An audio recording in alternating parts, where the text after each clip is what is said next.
My dear students, doctor James Tyler Kent രചിച്ച lectures on homoeopathic materia medica എന്ന പുസ്തകത്തെ ആധാരമാക്കിയുള്ള ഈ പ്രോഗ്രാമിലേക്ക് നിങ്ങൾക്കേവർക്കും വീണ്ടും സ്വാഗതം. ഈ പരമ്പരയുടെ 354 എപ്പിസോഡിൽ നമ്മൾ പുതിയൊരു അധ്യായം ആരംഭിക്കുകയാണ്. Benzoic acid. ബെൻസോയിക് ആസിഡിൻ്റെ പ്രാധാന്യത്തെക്കുറിച്ച് നിങ്ങൾക്കെല്ലാവർക്കും അറിയാവുന്നതാണ്. ചികിത്സിച്ച് ഭേദപ്പെടുത്താൻ വളരെ പ്രയാസമുള്ള ചില സോറയുടെ ചില മാനിഫെസ്റ്റേഷൻസിൽ ഉപകരിക്കുന്നൊരു ഔഷധമാണിത്. ഈ ഔഷധത്തെക്കുറിച്ച് വിശദമായിട്ട് പറയുന്നതിൻ്റെ മുന്നോടിയായി പ്രാരംഭമായി എൻ്റെ ഈ ഒരു ഭാഗത്ത് പറയുന്നത് ഹോമിയോപ്പതിയുടെ ഒരു പ്രപഞ്ചവീക്ഷണമാണ്. മെഡിക്കൽ ഫിലോസഫിയിൽ ഓർഗനിൽ നിങ്ങൾ വായിച്ചിട്ടുണ്ടാവും. എങ്കിലും അതിനെ കുറേ കൂടി ലളിതവൽക്കരിച്ച് ഓർഗനിൽ വായിച്ചു കഴിഞ്ഞാൽ എല്ലാവർക്കും എളുപ്പത്തിൽ ഗ്രഹിക്കാൻ പറ്റാത്ത കാര്യങ്ങൾ തൻ്റെ വിദ്യാർത്ഥികൾക്ക് വേണ്ടിയിട്ട് മെറ്റീരിയ മെഡിക്ക ക്ലാസ് ആണെങ്കിലും ഫിലോസഫിയിലൊരു അടിത്തറയില്ലെങ്കിൽ മെറ്റീരിയ മെഡിക്ക പഠനം ഒരു പരിധി വിട്ട ആഴത്തിലേക്ക് പോകില്ല.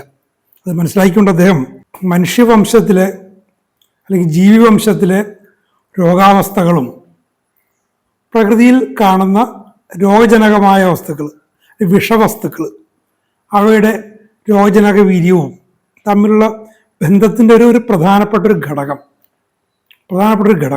അത് രണ്ടും ഒരു മിറർ ഇമേജ് പോലെ മനുഷ്യ ജീവനും ആ ജീവനിലുണ്ടാകുന്ന ക്രമരാഹിത്യങ്ങളും പ്രകൃതിയിലുള്ള വിനാശകരമായ വിഷവസ്തുക്കൾ അവ മനുഷ്യജീവനിൽ പുറപ്പെടുവിക്കുന്ന രോഗാവസ്ഥകൾ, ഇത് രണ്ടും ഒരുതരം മിറർ ഇമേജ് പോലെയാണ്.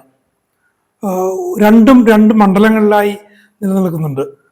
ഹോമിയോപ്പതി എന്ന ചികിത്സാരീതിയുടെ നൈസർഗികതയും നാച്ചുറാലിറ്റിയും അതിൻ്റെ ശാസ്ത്രീയതയും എന്ന് പറയുമ്പോൾ പ്രകൃതിയിൽ നിലനിൽക്കുന്ന കാര്യങ്ങളുടെ യുക്തിഭദ്രമായ വിശദീകരണം, അതാണ് ശാസ്ത്രം. അല്ലാതെ ശാസ്ത്രത്തിൽ തന്മാത്രകളും ആറ്റങ്ങളും ഉണ്ടാകണമെന്ന് നിർബന്ധമൊന്നുമില്ല.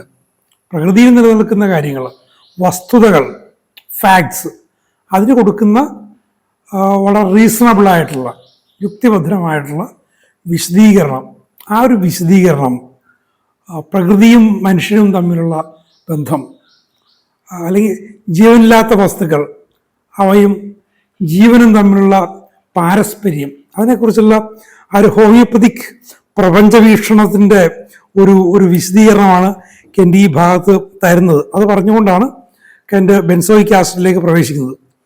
Whenever we see in the nature of a remedy a well-defined state and condition of the human system pointed out by the certain distinctive groups of symptoms, we may know that there is such a disease state in the human family.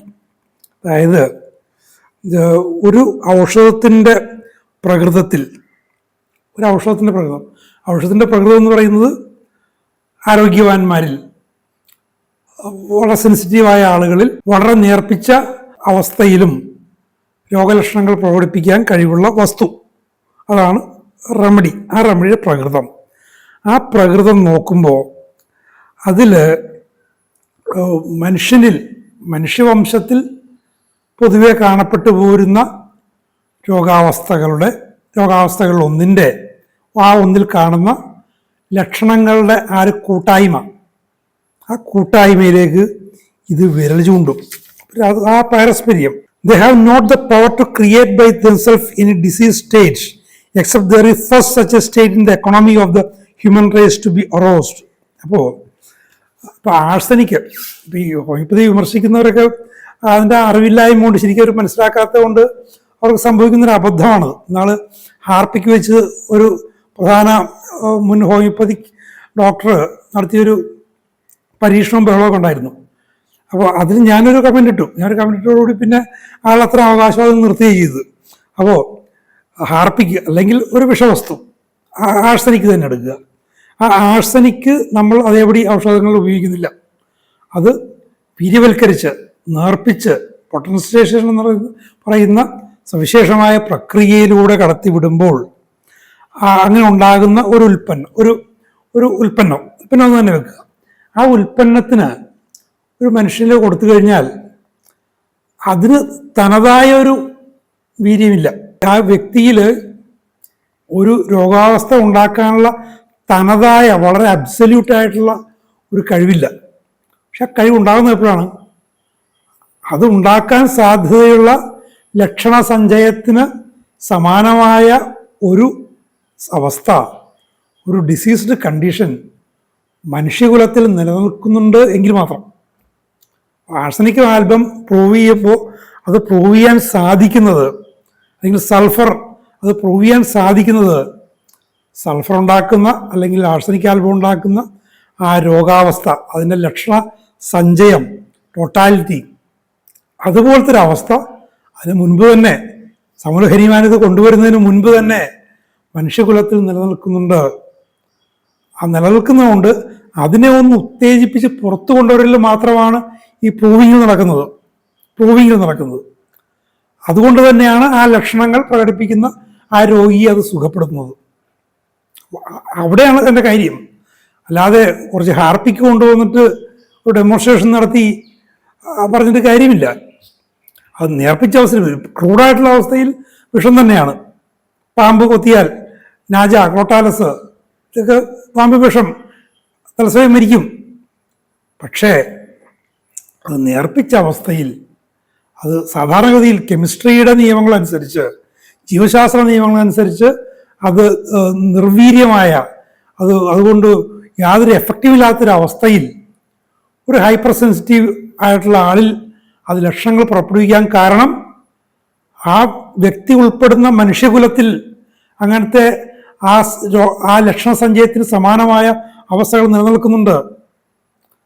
ആ ഒരു സൂക്ഷ്മമായ ഒരു അറിവ് homoeopathic ഫിലോസഫിയുടെ അടിസ്ഥാനപരമായ, വളരെ അടിസ്ഥാനപരമായ rudimentary ആയിട്ടുള്ള ഒരു അറിവില്ലാത്ത ആളുകളാണ് ഇതിനെ വിമർശിക്കുന്നത്.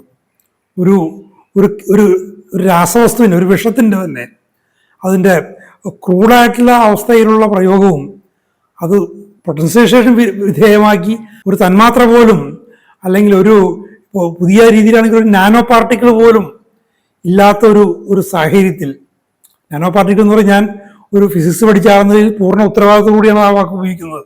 ഒരു നാനോ പാർട്ടിക്കിൾ ഇല്ലാത്ത അവസ്ഥയിൽ അത് എങ്ങനെ പ്രൂവ് ചെയ്യപ്പെടുന്നു, പ്രൂവിങ്ങിൽ എങ്ങനെ ലക്ഷണം ഉണ്ടാകുന്നു, രോഗികൾ എങ്ങനെ അത് സൗഖ്യമുണ്ടാക്കുന്നു എന്ന് മനസ്സിലാക്കണമെങ്കിൽ ആ നൈസർഗികത മനുഷ്യകുലത്തിൽ നിലനിൽക്കുന്ന കാര്യങ്ങൾ, രോഗാവസ്ഥകൾ, അതിൻ്റെ പ്രതിനിധീകരിക്കുന്ന ലക്ഷണസഞ്ചയം, അത് ഈ വസ്തുക്കളിൽ, ഈ വിഷവസ്തുക്കളിൽ അടങ്ങിയിരിക്കുന്നു. അതുകൊണ്ടാണ് സംഭവിക്കുന്നത്. അതുകൊണ്ട് ഒരു വിഷവസ്തുവിന്, അല്ലെങ്കിൽ ഒരു വിഷവസ്തു നേർപ്പിച്ചാലും ഇല്ലെങ്കിലും അതിന് ഒരു വിഷവസ്തു അത് പൊട്ടൻസിയേഷന് വിധേയമാക്കി കഴിഞ്ഞാൽ അതിൽ ഒരു പ്രൂവിങ്ങിൽ അതിന് ഒരു രോഗാവസ്ഥ ഉണ്ടാക്കാൻ അതിൻ്റെതായിട്ടൊരു കഴിവില്ല.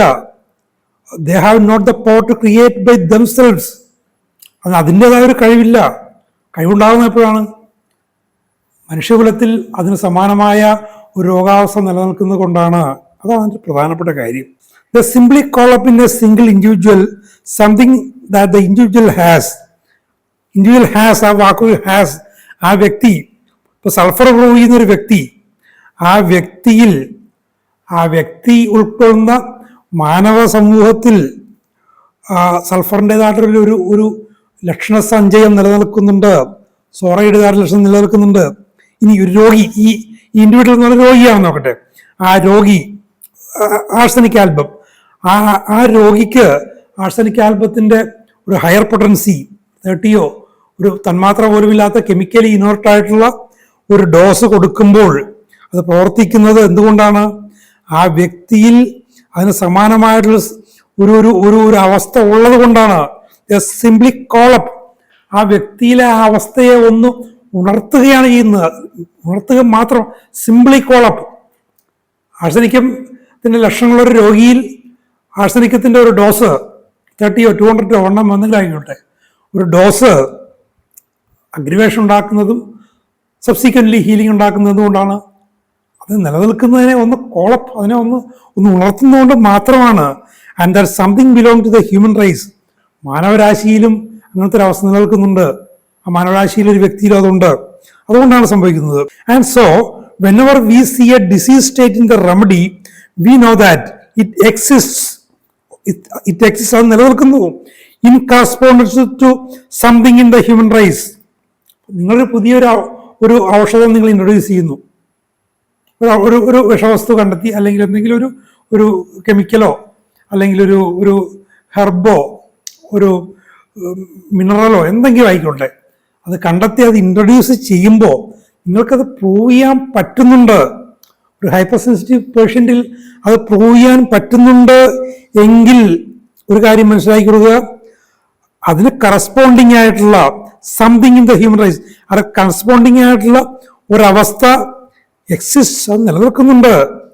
ഹ്യൂമൻ റൈസ് മാനവവംശത്തിൽ നിലനിൽക്കുന്നുണ്ട്. അല്ലാതെ അങ്ങനെ മാനവവംശം നിലനിൽക്കാൻ സാധ്യതയില്ലാത്ത ഒരു കാര്യത്തെ പ്രതികരിക്കുന്ന ഒരു വസ്തു നിങ്ങൾ എത്ര സൂക്ഷ്മമായി നിങ്ങൾ പൊട്ടൻസൈസ് ചെയ്ത് ഏത് പൊട്ടൻസി ഉണ്ടാക്കി കൊടുത്താലും അത് ഒരു ഹൈപ്പർ സെൻസിറ്റീവ് ഒരു വ്യക്തിയിൽ, ഒരു പ്രൂവറിൽ അത് യാതൊരു ചലനം ഉണ്ടാക്കില്ല. ചലനം ഉണ്ടാക്കുന്നുണ്ടെങ്കിൽ അർത്ഥം സമാനമായ ഒരു രോഗാവസ്ഥ നിലനിൽക്കുന്നുണ്ട്. അപ്പോൾ ഒരു സംശയം തോന്നാം. ഞാനിത് വായിച്ചപ്പോൾ എനിക്ക് തോന്നിയ സംശയമാണ്. എൻ്റെ ആ ഒരു കാലഘട്ടത്തിൽ തന്നെ അജ്ഞാത രോഗം എന്ന് പറയുന്ന എലിപ്പനിയുടെ കാര്യത്തിൽ ഞാനൊരു ഇടപെടൽ നടത്തിയ കാര്യം പറഞ്ഞിരുന്നു. ഞാൻ പഠിച്ചിരുന്ന കൊച്ചി യൂണിവേഴ്സിറ്റിയിലെ ഗവേഷണം നടന്നുകൊണ്ടിരിക്കുക. വൈറസാണോ ബാക്ടീരിയ ആണോ ആണെങ്കിൽ തന്നെ എന്താണെന്നതിനെ കുറിച്ച് അവിടെയും നടക്കുന്നുണ്ട്, എല്ലായിടും നടക്കുന്നുണ്ട്. അത് മൈക്രോബയോളജി ഡിപ്പാർട്ട്മെൻറ്റിൽ. അപ്പം അതിൻ്റെയൊക്കെ ഒരു പൊള്ളത്തരം തുറന്ന് കാണിക്കാൻ കൂടിയാണ് ഞാനത് ഒരു റിസ്ക് എടുത്ത് വ്യക്തിപരമായിട്ടൊരു ഒരു കേസിൻ്റെയൊക്കെ സാധ്യത കണക്കെടുത്ത് പോലും ഞാൻ ഇടപെട്ടത്. എലിപ്പനി അത് കേട്ടിട്ടില്ല, നമ്മൾ കേട്ടിട്ടില്ല. അപ്പം കേട്ടില്ലാത്തൊരു അവസ്ഥയെ എങ്ങനെ ഹോമിയോപ്പതി മെറ്റീരിയ മെഡിക്കയിലെ ഒരു ഔഷധം റെപ്രസെൻ്റ് ചെയ്തു. അപ്പോൾ ഞാനത് മനസ്സിലാക്കിയത് ഇങ്ങനെയാണ്. എലിപ്പനി എന്ന് പറയുന്ന ആ രോഗാവസ്ഥയുമായിട്ട് ബന്ധപ്പെട്ട ലക്ഷണങ്ങൾ ഒരുപക്ഷെ കേരളത്തിൽ മുൻപ് ഉണ്ടായിട്ടില്ലായിരിക്കാം, പ്രത്യക്ഷപ്പെട്ടില്ലായിരിക്കും. പക്ഷേ അത് മാനവരാശിയിൽ അതുണ്ട്. ലോകത്തിൻ്റെ മറ്റേതെങ്കിലും ഭാഗങ്ങളിൽ അജ്ഞാതമായ മറ്റേതെങ്കിലും പ്രദേശങ്ങൾ ഉണ്ടായി കാണണം. ചിലപ്പോൾ പഴയ കാലങ്ങളൊന്നും റിപ്പോർട്ട് ചെയ്യപ്പെടുകയില്ല, കുറേ വർഷങ്ങൾ ഡോർമെൻ്റായിട്ട് കിടന്നതാകാം. അത് പിന്നീട് ബാക്ടീരിയ ഉണ്ടാക്കുന്നതാണെന്നത് കണ്ടെത്തി. അപ്പോൾ ആ ബാക്ടീരിയയും മറ്റൊന്നും പുതിയതായിട്ടുണ്ടായതല്ല, നേരത്തെ ഉണ്ടായിരുന്നത് തന്നെയാണ്. പലരിലും അത് മാനിഫെസ്റ്റ് ചെയ്ത് കാണും. അത് വൈദ്യശാസ്ത്രം അതിനെ റെക്കോർഡ് ചെയ്തില്ലെന്നേ ഉള്ളൂ. അപ്പം അതുകൊണ്ടാണ് ഇവിടെ കണ്ടെത്തിയ ഹോമിയോപ്പതിയുടെ ഔഷധം ICUവിൽ കിടന്നിരുന്ന രോഗിയെ അടക്കം സുഖപ്പെടുത്തുകയും പ്രിവെൻറ്റീവായിട്ട് കൊടുത്തവർക്കൊക്കെ അത് ഫലിക്കുകയും ചെയ്തത്. അപ്പോൾ അജ്ഞാത രോഗങ്ങൾ, പുതിയ രോഗങ്ങൾ എന്നൊക്കെ പറയുന്ന അവസ്ഥകൾ വരുമ്പോഴും നമുക്ക് ഔഷധം കണ്ടെത്താൻ സാധിക്കുന്നുണ്ടെങ്കിൽ, അല്ലെങ്കിൽ പുതിയൊരു ഔഷധം കണ്ടെത്തി കൊടുക്കാൻ സാധിക്കുന്നുണ്ടെങ്കിൽ അതിനർത്ഥം മാനവരാശിയിൽ അങ്ങനത്തെ ഒരു അവസ്ഥ നിലനിന്നതാണ്. അതിൻ്റെ മാനിഫെസ്റ്റേഷൻ അപ്പോൾ സംഭവിച്ചു എന്നേ ഉള്ളൂ. അപ്പോൾ നമ്മളതിന് ഉചിതമായൊരെണ്ണം കണ്ടെത്തി. Things are so adjusted that everything is for use. ഇനി അടുത്തൊരു ഫിലോസഫിയുടെ അടുത്തൊരു ഘട്ടത്തിലേക്ക് പോവുകയാണ്. ഈ പ്രകൃതിയുടെ സൃഷ്ടി, അതിനെക്കുറിച്ചിപ്പോൾ യുക്തിവാദികൾ, നിരീശ്വരവാദികൾ, അത് പരിണാമ സിദ്ധാന്തം അങ്ങനെയൊക്കെ പലതരത്തിൽ പറഞ്ഞാലും ഏതൊക്കെ തരത്തിൽ അതിനെ വിശദീകരിച്ചാലും, സൂപ്പർ ഇൻ്റലിജൻസ് എന്നോ എങ്ങനെ വിശദീകരിച്ചാലും ശരി, അതിൻ്റെ വസ്തുത എന്താണ്? അതാണ് കെൻഡി പറയുന്നത്. Things are so adjusted. പ്രകൃതിയിലുള്ള എല്ലാ സർവ്വചരാചരങ്ങളും, ജീവനുള്ളവയും അല്ലാത്തവയായിട്ടുള്ള കാര്യങ്ങൾ എങ്ങനെയാണ്? Everything is for use. എല്ലാത്തിനും ഉപയോഗമുണ്ട്. ഒന്നിനെ ഉപയോഗശൂന്യം എന്ന് പറയരുത്. ഹോമിയോപ്പതി പഠിച്ച ഒരാൾ ഒരു സാധനത്തെയും ഉപയോഗശൂന്യം എന്ന് പറയരുത്. ഒന്നിനെയും വിലകെട്ടതെന്ന് പറയരുത്. ഉണ്ടോ? അങ്ങനെയാണ് ആ പ്രപഞ്ച ക്രമീകരണം, അഡ്ജസ്റ്റ്മെന്റ്, അതിൻ്റെ പ്രകൃതിയുടെ ക്രമീകരണം എങ്ങനെയാണ്? Everything is for use. എല്ലാം ഉപയോഗിക്കും.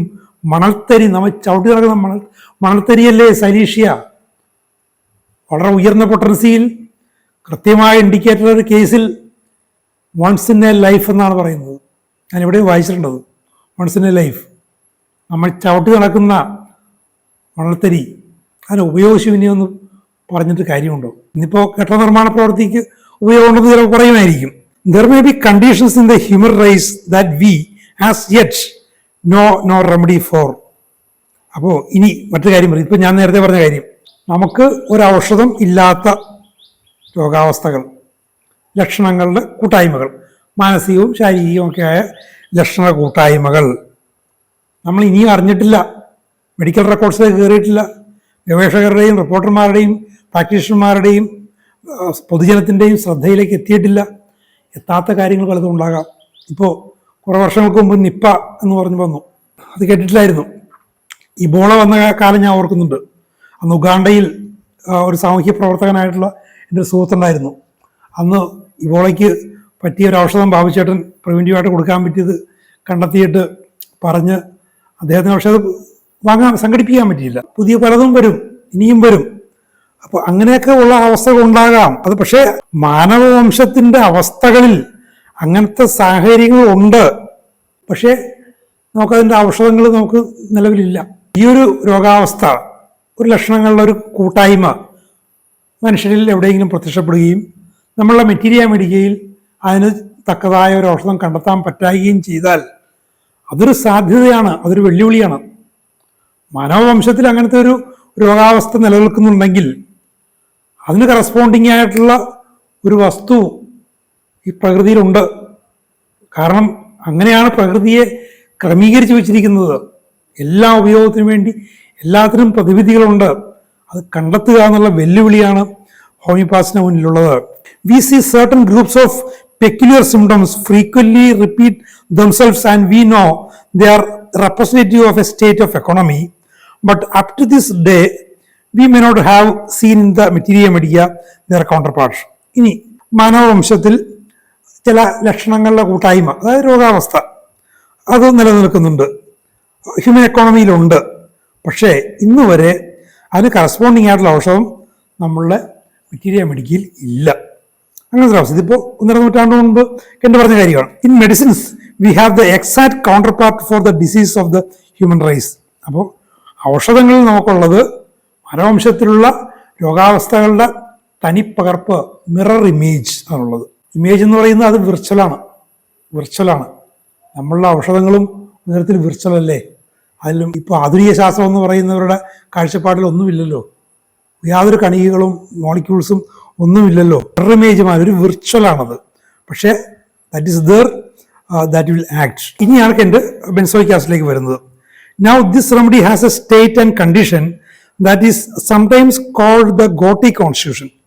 വാദസംബന്ധമായ ഒരു അവസ്ഥ എന്ന് ചിലപ്പോൾ വിളിക്കുന്ന ആ ഒരു അവസ്ഥ ഈ ഔഷധത്തിലുണ്ട്. The uraemic or the lithaemic constitution. അതിന് മറ്റു വാക്കുകൾ പറയാണ്. പഴയ പ്രയോഗങ്ങളാണ്. രക്തത്തിൽ വിഷവാതം ഉണ്ടാകുക, അല്ലെങ്കിൽ രക്തത്തിൽ യൂറിക് ആസിഡിൻ്റെ അളവ് വല്ലാതെ വർദ്ധിക്കുക, അങ്ങനത്തെ ഒരു പ്രകൃതം മാനവവംശത്തിലുണ്ട്. And these cases are very difficult to manage. ഇത്തരം അവസ്ഥകളെ ഒന്ന് കൈകാര്യം ചെയ്യുക, അവയെ സുഖപ്പെടുത്തുക, രോഗിയെ അതിൻ്റെ പ്രശ്നങ്ങളിൽ നിന്നും പുറത്തു കൊണ്ടുവരിക എന്ന് പറയുന്നത് പ്രയാസമേറിയൊരു കാര്യമാണ്. As the state is so persistent. കാരണം ഇതാണ്, ഈ അവസ്ഥ ഇങ്ങനെ സുസ്ഥിരത എന്നുള്ളതാണ് അതിൻ്റെ സ്വഭാവം. അതിനെ എങ്ങനെ ബ്രേക്ക് ചെയ്യാം, എങ്ങനെ തകർക്കാം, എങ്ങനെ അതിനെ ക്രാക്ക് ചെയ്യാം, is one of the manifestation of psora. പ്രാഥമികമായ മാനവരാശിയെ ബാധിച്ച ആ രോഗാവസ്ഥ, അതിൻ്റെ പ്രകടിത രൂപങ്ങളിൽ ഒന്നാണത്. അത് വളരെ സുസ്ഥിര സ്വഭാവം ഉള്ളതാണ്. അതിനെന്താണ് കാരണം ഉണ്ടാവാം. These patients suffer more or less from irregularity in the action of kidneys. വൃക്കകളുടെ പ്രവർത്തനങ്ങളുടെ ക്രമരാഹിത്യമായിട്ട് ബന്ധപ്പെട്ട് ഏറെയും കുറഞ്ഞ അളവിൽ ഈ രോഗികൾ ബുദ്ധിമുട്ടുന്നു. ഒന്ന് ആലോചിച്ച് നോക്ക്. ഇന്നിപ്പോൾ സകല പഞ്ചായത്തിലും ഡയാലിസിസ് അവസ്ഥകളാണ്. സോഷ്യൽ മീഡിയ എടുത്ത് നോക്കിയാൽ, പത്രം എടുത്ത് നോക്കിക്കഴിഞ്ഞാൽ അവിടെയൊക്കെ കിഡ്നി രോഗികൾക്ക് വേണ്ടി, കരൾ രോഗികൾക്ക് വേണ്ടിയുള്ള സഹായാഭ്യർത്ഥനകളാണ്. കോടികളാണിപ്പോൾ വേണ്ടത് മാറ്റിവെക്കലിന് വേണ്ടിയിട്ട്. അപ്പോൾ ആ ഒരു അവസ്ഥ എൻ്റെ ഇത്രയും വിസ്തരിച്ച ഹോമിയോപ്പതിയുടെ നൈസർഗീയതയെക്കുറിച്ച് ഇത്രയും വിസ്തരിച്ച് പറഞ്ഞ ഈ ഔഷധത്തിൽ അങ്ങനത്തെ ഒരു സുസ്ഥിരമായ ഒരു അവസ്ഥ, രോഗാവസ്ഥ ഉണ്ട്. അതിനെ പ്രതികരിക്കുന്നുണ്ട്.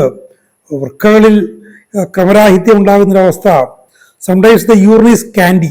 രണ്ട് സ്ഥിതികളാണ്. അതും വളരെ പ്രധാനപ്പെട്ടതാണ്. ചില സമയം ഇവരിൽ മൂത്രത്തിനുള്ള കുറവാണ്. And then the suffer from bodily complaints. ആ ഒരവസ്ഥയിൽ അവരുടെ ശരീരത്തിൽ ഒരുപാട് പ്രശ്നങ്ങളുണ്ട്. മൂത്രം കുറവാണ്, പ്രശ്നങ്ങളുണ്ട്. Again the urine is copious. ഇനി മറ്റൊരു സാഹചര്യത്തിൽ മൂത്രം അമിതമായിട്ട് പോകുന്നു. And then they R relieved of their complaints. ആ അവസ്ഥയിൽ അവരുടെ പ്രശ്നങ്ങളൊക്കെ പോയി അവർക്ക് സമാശ്വാസം കിട്ടി. അപ്പം നിങ്ങളുടെ അടുത്ത് വരുന്നത്, എന്നത് പറയുന്നുണ്ട്, മൂത്രം ധാരാളം പോകുന്നു എന്ന് പറഞ്ഞായിരിക്കും വരുന്നത്. പക്ഷെ അയാളിൽ എപ്പോഴെങ്കിലും മൂത്രം കുറവായൊരവസ്ഥ ഉണ്ടായിരിക്കാം. അപ്പോൾ രോഗിയുടെ ഹിസ്റ്ററി, കേസ് ഹിസ്റ്ററി, രോഗത്തിൻ്റെ ചരിത്രം അതിൻ്റെ പരിണാമചരിത്രം, പ്രാരംഭചരിത്രം, അതിന് ഉത്തേജകമായിട്ട് എന്തെങ്കിലും കാരണം ഉണ്ടായിട്ടുണ്ടോ, അത്തരം കാര്യങ്ങൾ പാരമ്പര്യം ഉണ്ടായിട്ടുണ്ടോ, അതൊക്കെ അന്വേഷിക്കണം എന്ന് ഡോക്ടർ സാമുവൽ ഹനിമാൻ നമ്മളെ പഠിപ്പിച്ചത് വെറുതെയല്ല. കാരണം ചില സമയങ്ങളിൽ ചില അവസ്ഥകൾ മാത്രം പ്രൊഡക്റ്റായിട്ട് വരും. അത് വെച്ചുകൊണ്ട് ഔഷധം കൊടുത്തു കഴിഞ്ഞാൽ അത് പാർഷ്യലായിരിക്കും, ടോട്ടാലിറ്റി അത് പ്രതികരിക്കുകയില്ല.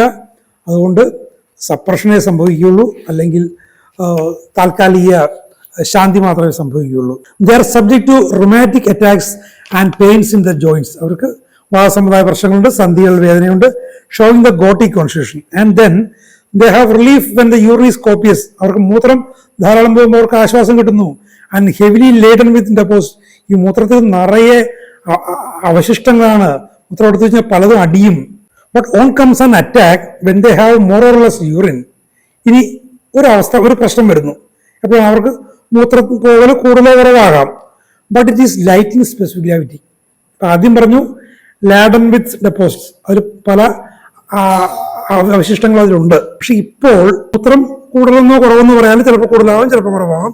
പക്ഷേ മൂത്രത്തിൽ അങ്ങനത്തെ ലയിച്ചു ചേർന്ന അല്ലെങ്കിൽ സസ്പെൻഡ് ചെയ്ത് കിടക്കുന്ന വസ്തുക്കളൊന്നും ഇല്ല. അങ്ങനെ പറയുമ്പോൾ അതിൻ്റെ സ്പെസിഫിക് ഗ്രാവിറ്റി കുറവായിരിക്കും, സാന്ദ്രത കുറവാണ്, വെറുതെ വെള്ളം അങ്ങനെ ആകാം. And then they are full of pains. ആ ഒരു അവസ്ഥയിൽ അവർക്ക് ധാരാളം തരത്തിലുള്ള വേദനകൾ. അപ്പോൾ ഒന്ന്, മൂത്രം ധാരാളമുണ്ട്, അതിൽ പല വസ്തുക്കളും അലിഞ്ഞു ചേർന്നിരിക്കുകയോ സസ്പെൻഡറായിട്ട് നിൽക്കുകയോ ചെയ്യുന്നുണ്ട്. മറ്റൊന്ന്, മൂത്രം തീരെയില്ല. ഇനി മൂത്രം വല്ലാതെ കൂടുതലുമില്ല, വല്ലാതെ കുറവൊന്നുമില്ല, അങ്ങനെ ഒരുവിധം നോർമലായിട്ട് നിൽക്കുന്നു. പക്ഷേ ആ മൂത്രത്തിൽ യാതൊന്നുമില്ല, സ്പെസിഫിക് ഗ്രാവിറ്റി കുറവാണ്.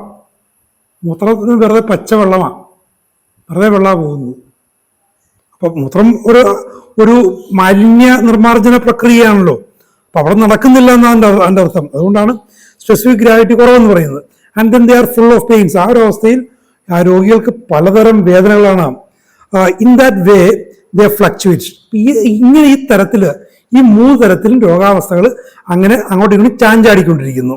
Now the young prescriber will sometimes see the patient when he is passing large quantities of uric acid forming the red pepper deposit and he thinks he must stop that. അപ്പോൾ ഒരു തുടക്കക്കാരൻ ഈ രോഗിയെ കാണുന്നു, ചിലപ്പോൾ ഈ ഒരു തരത്തിൽ ധാരാളം മൂത്രം പോകുന്നു, അത് പതയുന്നു, അതിൽ ഡിപ്പോസിറ്റ്സ് ഉണ്ട്. അപ്പോൾ അയാൾ വിചാരിക്കുമോ ആ അവസ്ഥ നമുക്ക് മാറ്റണം. His main idea is to check that one particular thing. ആ ഒരു പർട്ടിക്കുലർ അവസ്ഥ, മൊത്തത്തിന് ആ ഒരു അവസ്ഥ മാത്രമാണ് അയാൾ പരിഗണിക്കുന്നതെങ്കിൽ അയാൾ പോകുന്നത് തെറ്റായ വഴിക്കാണ്. അതാണ് കെന്റ് പറഞ്ഞു വരുന്നത്. ആ ഒരു വിശാലമായ വീക്ഷണം, അതിൻ്റെ ടൈം ലൈൻ, ഒരു രോഗാവസ്ഥ തുടങ്ങി പരിണമിച്ച് വികസിച്ചു വന്ന ആ ഒരു ചരിത്രം അത് കൃത്യമായിട്ട് മനസ്സിലാക്കാതെ ആ ഒരു അവസ്ഥ, ആ ഒരു സെഗ്മെന്റ് മാത്രം കണ്ടുകൊണ്ട് കേസെടുത്ത് ഔഷധം കൊടുത്തു കഴിഞ്ഞാൽ ആ പ്രിസ്ക്രൈബർ പരാജയത്തിലേക്കേ പോവുകയുള്ളൂ. But the patient is great deal better off while he has it. അപ്പോൾ ധാരാളം മൂത്രം പോകുന്നുണ്ട്, അവശിഷ്ടമൊക്കെ ഉണ്ട്, സ്പെസിഫിക് ഗ്രാവിറ്റി കൂടുതലാണ്. പക്ഷെ ആ അവസ്ഥയിൽ രോഗിക്ക് നല്ല സമാശ്വാസമുണ്ട്, വേദനകളൊന്നുമില്ല. To check it is like suppressing a skin eruption. ആ ഒരു അവസ്ഥയിൽ ഈ അമിതമായ മൂത്രം പോക്ക്, അതിൽ ധാരാളം അവശിഷ്ടങ്ങൾ അടിയൂറുന്നു, പല നിറത്തിലും ഒക്കെ വരുന്നു, ക്ലൗഡി ആയിട്ട് കാണുന്നു.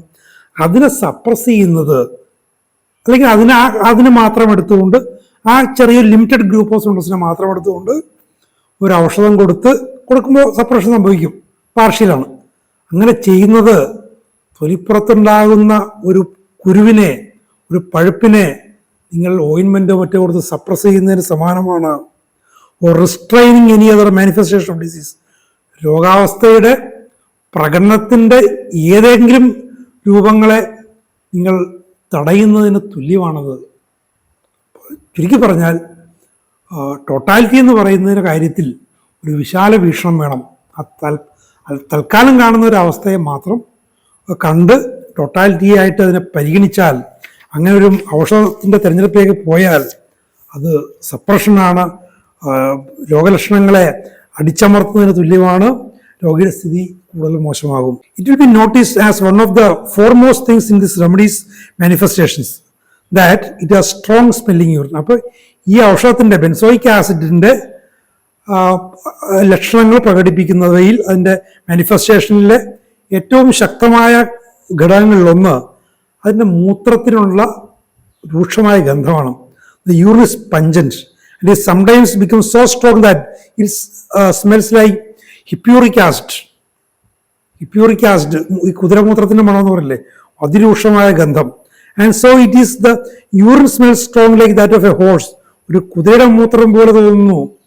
The odour in this remedy approximates that of the hippuric acid. Hippuric ആസിഡിൻ്റെ ഗന്ധത്തോട് ഏതാണ്ട് ചേർന്ന മണമുള്ള മൂത്രമാണ് ഈ ഔഷധത്തിലും കാണുന്നത്.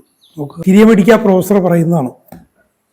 മെറ്റീരിയ മെഡിക്ക പഠിച്ചുകൊണ്ട് മാത്രം തൻ്റെ വിദ്യാർത്ഥികൾക്ക് പ്രാക്ടീസ് ഭംഗിയായിട്ട് ചെയ്യാൻ പറ്റില്ലെന്ന് എനിക്കറിയാം. അതുകൊണ്ട് ഫിലോസഫിയുടെ ഒരു അടിത്തറ അവിടെ വേണം. ഫിലോസഫി പഠിപ്പിക്കാൻ വേറെ പ്രൊഫസർമാരുണ്ടാവും, പക്ഷെ അവർ പഠിപ്പിച്ചോളും എന്ന് പറഞ്ഞുകൊണ്ട് മിണ്ടാതിരിക്കുകയല്ല കെൻഡ് ചെയ്യുന്നത്. ഈ പുസ്തകം ഇത്ര വിശിഷ്ടമായ ഗ്രന്ഥമായിട്ട് മാറാൻ കാരണം ഇത് സമഗ്രമായ ഗ്രന്ഥമാണ്. ഫിലോസഫി വേണ്ട കാര്യങ്ങളിൽ ഫിലോസഫി ഉണ്ട്, മെറ്റീരിയ മെഡിക്കയുണ്ട്, പ്രാക്ടീസ് ഓഫ് മെഡിസിൻ, അത്യാവശ്യം ശരീരശാസ്ത്രവും ഒക്കെ ഇതിൽ വരുന്നുണ്ട്. ആ ഒരു പുസ്തകത്തിൻ്റെ മൂല്യം തിരിച്ചറിഞ്ഞ് ശരിക്കും അതിനെ ഉപയോഗിക്കാൻ നമ്മൾ പഠിക്കണം. ബെൻസോയിക് ആസിഡിനെ കുറിച്ചാണ് പറയുന്നതെങ്കിൽ പോലും ആ ഒരു ഹോമിയോപ്പതി പ്രപഞ്ചവീക്ഷണം തന്നെ പറഞ്ഞുകൊണ്ടാണ് എൻ്റെ തുടങ്ങുന്നത്. അപ്പോൾ വിലപ്പെട്ട നിരവധി വിവരങ്ങൾ നമുക്ക് കാണാം. എന്ന് പറഞ്ഞ പോലെ വളരെ സുസ്ഥിരമായിട്ട് നിലനിൽക്കുന്ന ചില രോഗാവസ്ഥകളെ നേരിടുന്ന ഔഷധങ്ങളൊന്നാണ് ബെൻസോയിക് ആസിഡ്. അതിൻ്റെ കൂടുതൽ കാര്യങ്ങൾ നമുക്ക് വരുന്ന എപ്പിസോഡ് ശ്രമിക്കാം. Thank you very much for watching.